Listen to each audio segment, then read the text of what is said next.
कुछ भी चीज में तो मेरे खाते पर नहीं खा डाले। क्या ये ऐसे भी चीज करेगा? इस देश के सिर से ये बड़ा न जाने कब चलेगी। जिस देश में भीख मांगना लज्जा की बात ना हो, जहाँ बड़ी महात्मा गांधी यही आचार हो, उस देश की उन्नति में जो अभी सदियों का समय है। इस आदमी से कह दो कि कहीं और शादी मेरे पास बस है। नहीं मम्मा, ऐसे हो तो दे दीजिए।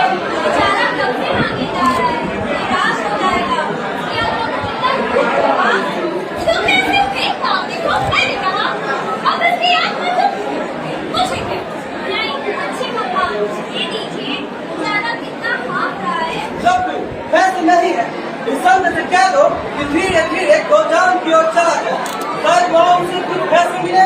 सुना सोफी, तुम यहीं रखो। हम लोग मैजिक अपने सिविल फैक्ट्री के लिए जमीन मैच में बताया था ना, वो यही है। वहाँ पे हमारा फैक्ट्री होगा, वहाँ पे हमारा ऑफिस होगा और वहाँ पे हमारा फार्म हाउस होगा। बोलो कैसा लगा? बहुत अच्छा है। अब मेरे साथ क्या किया है कि इसके मालिक का पता लगा। चलो सोफी, तुम इस आदमी से क्या बातें कर रही हो? मम्मा, ये अनहार तो बहुत ज्यादा पहचान पड़ता है। तब फिलॉसफर है। तो इस कुछ हम भी जानती है। कोई न कोई ज्ञानी से मिल ही जाता है। क्यों या फिर कोई काम क्यों नहीं करता? तो भीख क्यों मांगता है? भगवान ने जन्म दिया है, भगवान की चाकरी करता हूँ। किसी दूसरे की ताबेदारी मुझसे नहीं हो सकती। तो तेरे भगवान ने तुझे अवसर क्यों बना दिया? इसलिए कि तुम भीख मांगना पड़े। बड़ा अन्याय है ना तेरा भगवान। भगवान अन्यायी नहीं है। मेरे पूर्व जन्म की कमाई ही ऐसी थी। जैसे कर्म किए हैं वैसे फल भोग रहा हूँ। अपने पापों का प्रायश्चित आप ही करना पड़ता है। तुम्हारे कहने का मतलब है कि हम लोगों को वैरागी हो जाना चाहिए। हाँ, जब तक हम वैरागी न होंगे भूखों पर नहीं बच सकते। शरीर में कटुत लगाकर भीख मांगना तो सबसे बड़ा दुख है। इस दुख से मुक्ति कैसे हो सकती है? साहब, वैरागी होने के लिए भभूत लगाने और भीख मांगने की जरूरत नहीं। हमारे महात्माओं ने तो जटा बढ़ाने और भभूत लगाने को पाखंड बताया है। अरे वैराग तो मन से होता है। संसार में रहे पर संसार का होकर न रहे, इसी को वैराग कहते हैं। कि आदमी पर सब और तुम का असर न था। किसी आदमी को अभी पैसे न मिले तो मन में हंसना कौन लगेगा? हाँ, खुश मत करो उसे। देखो क्या कहता है। अगर जरा भी फुनफुनाया तो हंसर से बातें करूंगा। सारा पैरा फूल जाएगा। मांग चाहे भी ठेले ठेले के मेरे खुंचों की तरह चौथा जावा कच्चा फेरा की हो गाइड करो। प्लीज मम्मा, कुछ तो दे दो। बेचारा अच्छा लगा करके दौड़ाया था। हर किस तरह कुछ मत करो उसे। मैं इसे बैरागी का सबक सिखाना चाहता हूँ। समझा उसे। मुझे बहुत खेद है, इस समय मेरे पास पैसे नहीं है। अगली बार आऊंगी तो तुम्हें निराश नहीं होना पड़ेगा। कोई बात नहीं साहब, भगवान आपका कल्याण करे। मामा, देखा आपने? इसका मन जरा भी मेला नहीं हुआ। कितना पैदा हुआ है उसके दिल से पूछो। और नहीं तो क्या? आगे का काम लगे रहा होगा।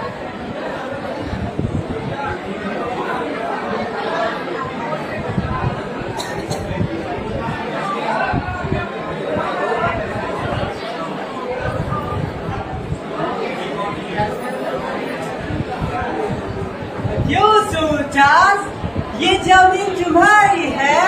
हाँ सरकार, उनको भी इतनी ही तो निशानी बच रही है। जब जो मेरा क्या बन गया और तुम्हारी भी डिपाजिट कर जाएगी। तुम ये जमीन मुझे दे दो, मैं इसे तुम्हें मुँह मांगा दाम दूंगा। हुजूर, उनको के नाम की इतनी ही तो निशानी बच रही है। इसे बेचकर उन्हें क्या मुझे दिखाऊंगा? तुम्हारे पुरखों के नाम का यही सड़क पर कुआं बनवा दूंगा। वैसे तुम्हारे पुरखे का नाम भी चलता रहेगा।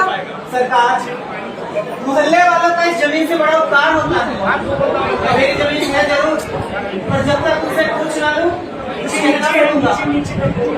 अच्छी बात। मैं फिर तुमसे मिलूंगा।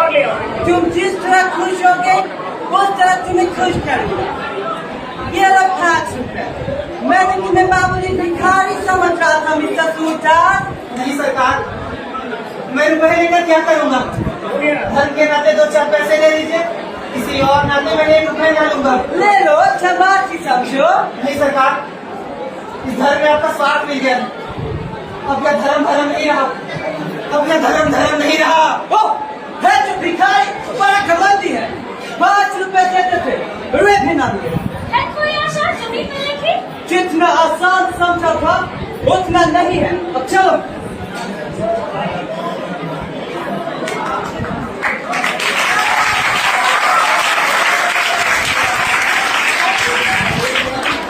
एक रोज सूरदास और भैरव में संग्राम छिड़ा, जिसकी वजह बनी भैरव की पत्नी सुभागी। असल में सुभागी की बुरी सास दोपहर में नहाई थी, तो सुभागी उसकी धोती छाटना भूल गई। गर्मियों के दिन थे, सो रात के समय बुढ़िया को दोबारा नहाने की सोची। वैसे भी वो गर्मियों में दिन में 2 बार नहाती थी और जाड़ों में 2 महीनों में 1 बार।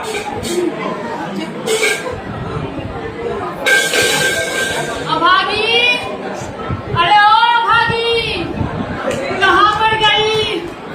मेरी धोती तो दे दे। अम्मा, थोड़ी देर तो मेरी धोती पहन लो। अभी छाट के सुखा देती हूँ। आज आपकी धोती धोने की याद नहीं रही। हाय राम, अरे खाना ले आ, आज संगत होने वाली है। अम्मा, ओ माँ, आओ तुम भी खा लो। कैसे खा लूं मैं? कब से गीली धोती पहने बैठी हूँ। कैसे अपनी धोती खुद धो लिया करूंगी? ऐसा क्यों कहती हो अम्मा? उसने धोती नहीं धोई क्या? वो क्यों धोने लगी भला मेरी धोती? घर की मालकिन जो ठहरी 2 रोटी खाने को देती है, वो कम है क्या? भाभी ने अपनी बात कहने की खूब कोशिश की, लेकिन भैरव ने उसके लिए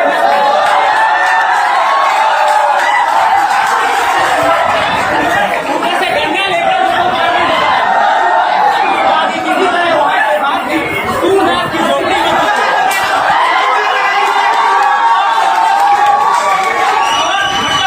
मैं तो पहले तुम्हारी हड्डियां तोड़ूंगा, सारा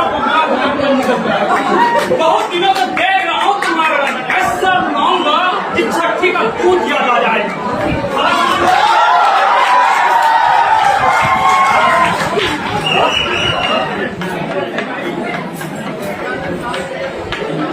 रात के 2 बजे थे कि सूरदास की झोपड़ी से अचानक ज्वाला उठी। आसमान में लाली छाई हुई थी। ज्वालाएं लगातार आकाश की ओर बढ़ने लगी। आग बुझाने का प्रयत्न हो रहा था, लेकिन झोंकने की आग ईर्ष्या की आग की भांति कभी नहीं बुझती। कोई पानी ला रहा था तो कोई यूं ही शोर मचा रहा था, किंतु अधिकांश लोग नैराश्यपूर्ण दृष्टि से यूं खड़े थे मानो किसी मित्र की चेतावनी हो।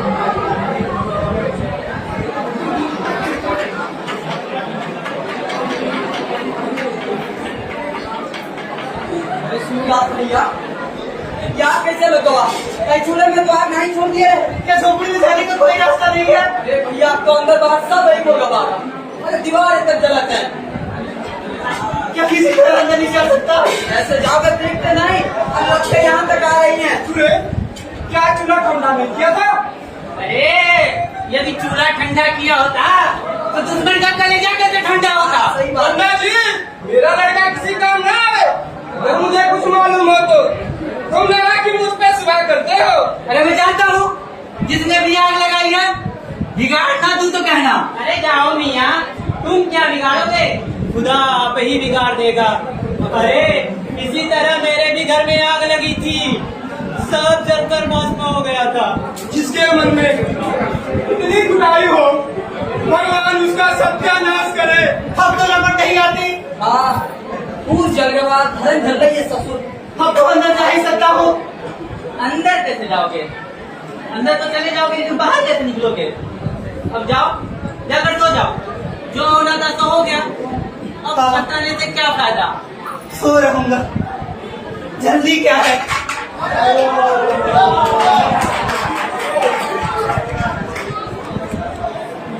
थोड़ी देर में रही सही आग भी बुझ गई। सब लोग इस दुर्घटना की आलोचनाएं करते हुए विदा हुए। चारों ओर सन्नाटा छा गया, लेकिन सूरदास अब भी वहीं बैठा हुआ था। उसे झोपड़े के जल जाने का दुख न था, उसे बर्तन आदि के जल जाने का दुख था उस पोटली का, जो उसकी उम्र भर की कमाई थी, जो उसकी सारी आशाओं का आधार था। पोटली के साथ रुपए थोड़े ही चल गए होंगे। रुपए अगर पिघल भी गए होंगे तो चांदी कहाँ जाएगी? अरे पहले पता होता कि अभी पति आने वाली है तो यही न सोता। पहले तो कोई झोपड़ी के पास आता ही ना, और कोई आग लगाता भी तो पोटली पहले ही निकाल लेता। क्या इसी दिन के लिए एक एक पैसे बटोर रहा था? क्या सोचा था और क्या हुआ? सोचा था गया जाकर पितरों का पिंडदान करवाऊंगा, अब उनसे कैसे गला छूटेगा?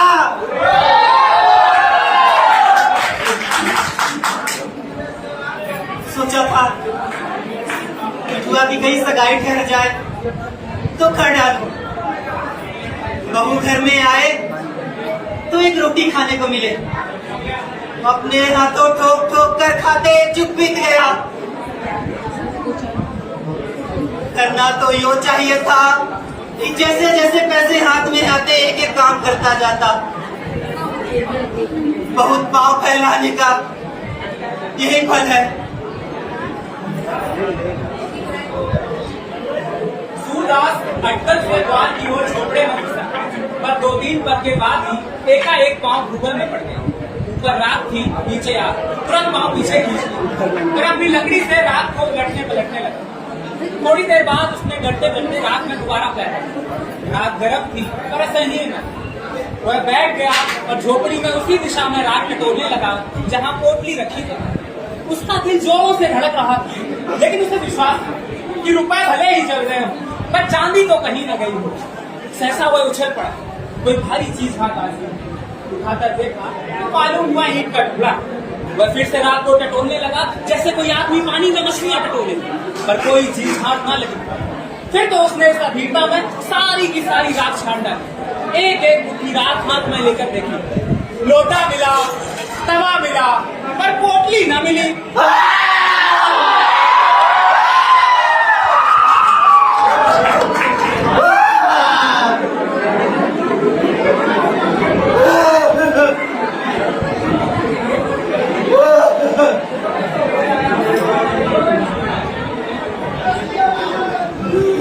सूरदास, सच कहो, तुमने मुझ पे तो सुना नहीं। तुम पर क्यों सुबह करूंगा? तुमसे मेरी कौन सी अदावत थी? ये मोहल्ले वाले तुम्हें भड़काएंगे और मैं भगवान से कहता हूँ उस बारे में मुझे कुछ मालूम नहीं। अरे अब तो जो होना था हो चुका। कौन जाने किसी ने आग लगा दी या किसी के चिलम से उड़ कर लग गई। यह भी तो हो सकता है कि चूल्हे में ही आग रह गई हो। बिना जाने बूझे किस पर सुबह करूं? इसलिए तुमने पहले ही चिता दिया, कहीं तुम्हारी सुबह में मैं ना मारा जाऊं। नहीं नहीं, तुम्हारी तरफ से मेरा दिल साफ है। जगदर को विश्वास हो गया कि ये भैरव की ही शरारत है। उसी ने सूरदास को बुलाने की बात कही थी और अपनी धमकी को इस तरह से पूरा किया। वह वहां से सीधे भैरव के घर गया। पूरा जल के बर्बाद हो गया। अरे हम आज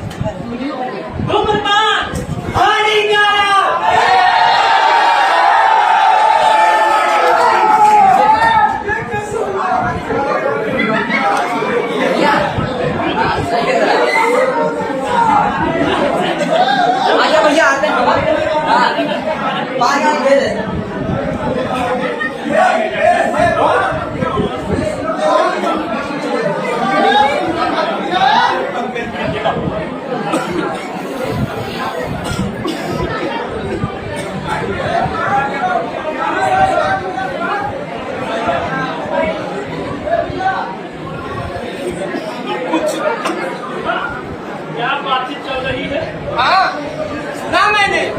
सब लोग तुम्हारे ऊपर ही सुबह करते हैं। अरे नायक राम की धमकी तो तुमने सुनी अपने कानों? अरे नायक राम की जैसी धमकियों के कोई परवाह नहीं, और सबूत क्या है कि आज मैंने लगाई है। सच कहो, तुम्हें लगाई ना? कैसे किया सलाई लगा दी? मुझे कुछ पहले ही विश्वास हो गया था कि आग तुमने ही लगाई है, और तुमने ये बहुत बुरा किया। झोपड़ी में आग लगाने से क्या फायदा? 2-4 दिन में दूसरी झोपड़ी तैयार हो जाएगी। कुछ भी कहो, कलेजे की आग ठंडी हो गई और तुम ये देखो इसमें क्या है? अरे ये तो रुपए है। ये सुभागे को पापा ले जाने का जुर्माना है। सच सच बता दो, ये रुपए तुम्हें कहाँ से मिले? उसी झोपड़े में बड़े जतन से धर्म के आड़ में रखे हुए बाजी रोज राहगीरों को लूट के लाता और उसी कोट ले रहा। मैंने किए 500 से ऊपर है बच्चों को इसी बात की गर्मी, अब सारी गर्मी निकल गई। देखता हूँ किसके पर उछलता है। बिरादरी को बोझ बार देने का प्रबंध हो गया, वरना इस वक्त पैसे कहाँ? जानते ही हो आजकल की धंधा कितना महंगा चल रहा है। एक बात पूछे भैरव, क्या तारी बेच के पैसे कम पड़ गए थे कि बेचारे सूरदास के पैसे बांट लिए?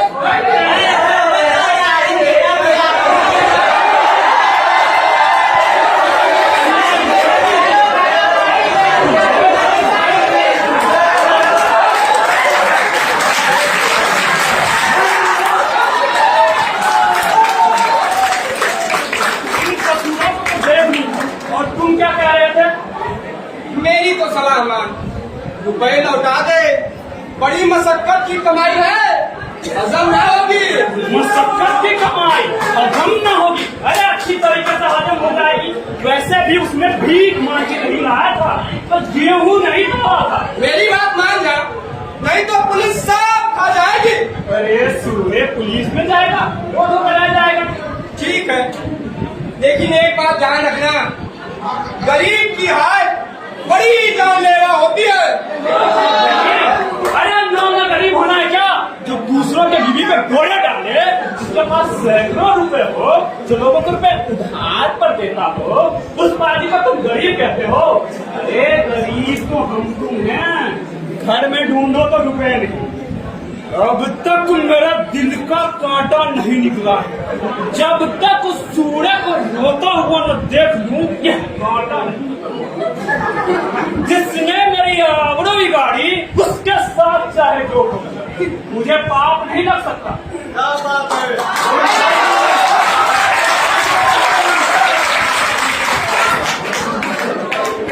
श्रद्धा का मन आज खोजा लेकर गलियों के चक्कर लगाने में ना लगा। भैरव को एक साथ इतने रुपए मिल जाए, ये बात उसके लिए असहनीय थी। उसकी छाती पर सांप लौटने लगा।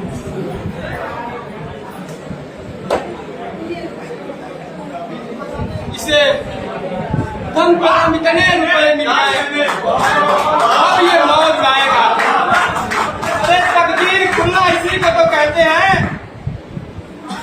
यहाँ तो कभी पड़े हुए पैसे तक ना मिले, पाप पुण्य की तो बात ही नहीं। अरे मैं ही कौन रोज पुण्य करता हूँ? लमड़ी छदाम कौड़ियों के लिए टेढ़ी मारता हूँ, बात खोटे रखता हूँ। अरे तेल की मिठाई को घी का कहकर बेचता हूँ।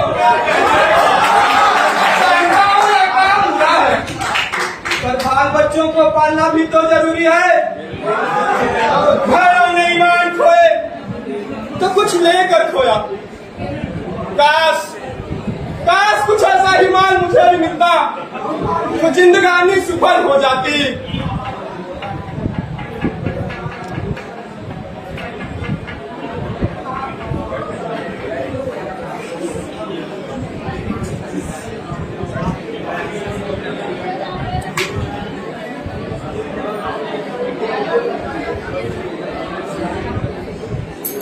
क्या ढूंढ रहे हो सूरदास?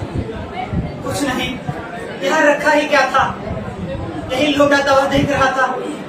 और वह थैली किसकी है जो भैरव के पास है? थैली? मेरे पास थैली वाली कहा? मुझसे उठते हो? भैरव मुझसे कह रहा था यह थैली झोपड़ी में कलन की आड़ में मिली है। इसमें 500 से बेसी रुपए हैं। वह तुमसे हंसी करता होगा। यहाँ 5 रुपए तो कभी जुड़े नहीं, 500 रुपए कहाँ से आते? अरे भैरव ने जो कलंक लगाया उसकी तो परवाह नहीं मुझे। अरे उस पर तो कोई विश्वास नहीं करेगा, पर मेरे कारण सूरदास का सर्वनाश हो जाए यही चिंता तो खाए जाती है। पर अब प्रण कर लिया, भैरव के घर ना रहूंगी, मेहनत मजदूरी करके अपना पेट पाल लूंगी। अरे कौन बाल बच्चे मरे जाते थे यहाँ, एक मेरा ही पेट भारी था ना उसे, तो रहे यकीन ओके टूटे और उस गुड़िया का चरण धो धोती। मुझसे तो नहीं होगा ये सब। अरे इतने दिन तो बीत गए, आज तक एक ढेला सिंदूर लाकर उसने नहीं दिया मुझे, तो मैं क्यों मरूं उसके लिए? सुहागे, सुहागे, कहाँ जाती है? देखिए अपने कसम की करतूत, बेचारे सूरदास को कहीं का न रखा। अरे तुम ही तो हो उसके गुरु, तुम ही ने मंत्र दिया होगा।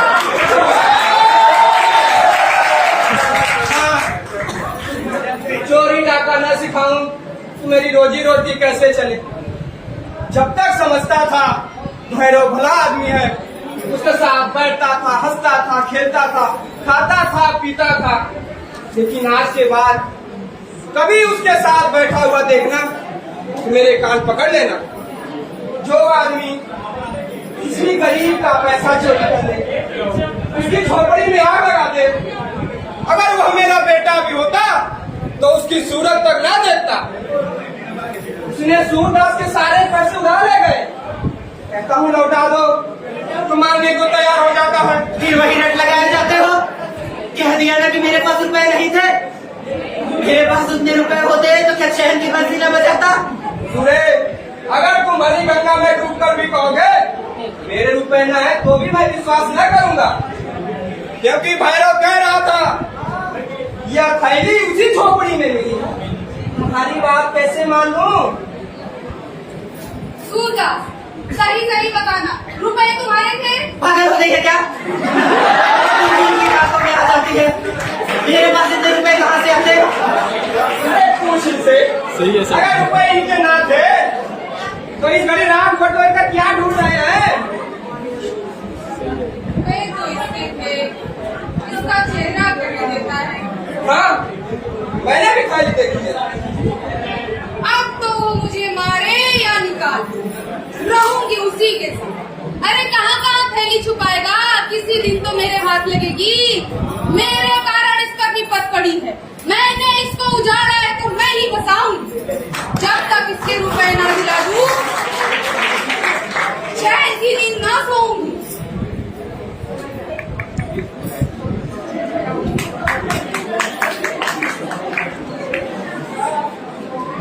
रुपए मैंने ही तो कमाए थे, क्या फिर नहीं कमा सकता?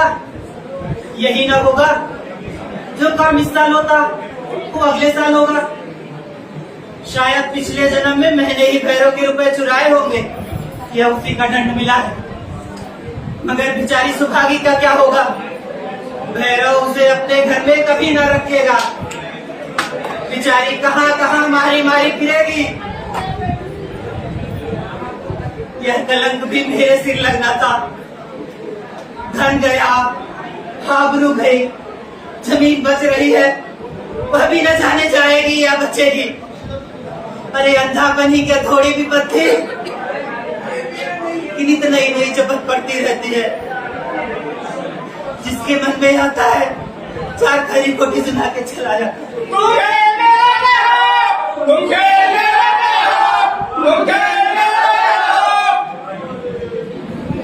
सूरदास कहाँ तो चिंता, ग्लानि, निराशा और क्षोभ के अपार जल में गोते लगा रहा।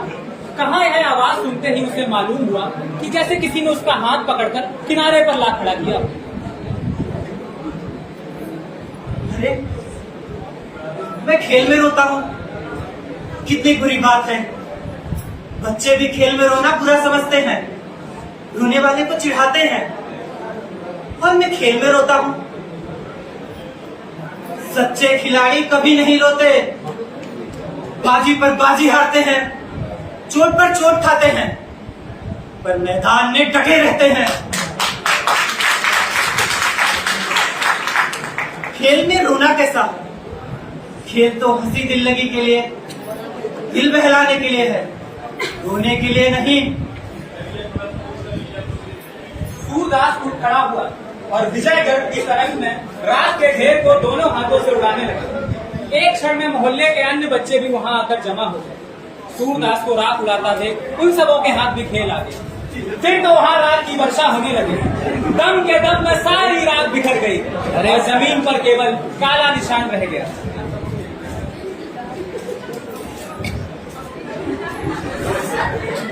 किसी को पहचान भी नहीं भाई। बिठवा, ओ बिठवा,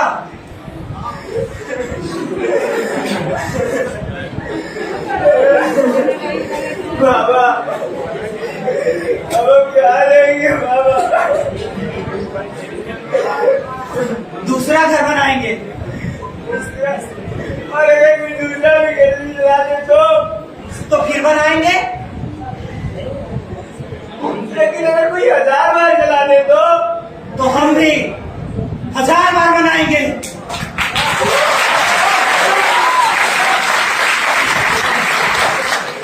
लेकिन अगर कोई 100 लाख बार चला दे तो हम भी 100 लाख बार बनाएंगे।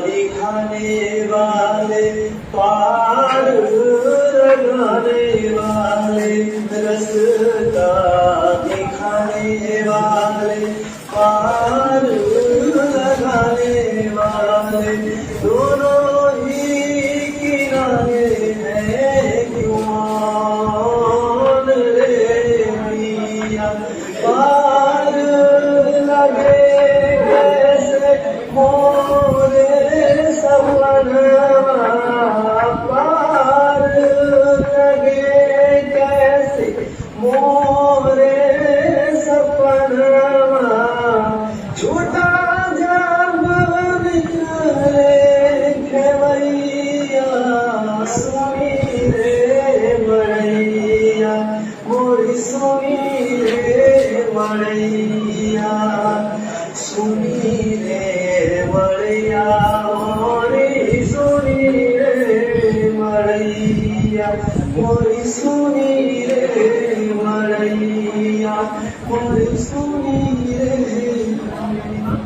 वाह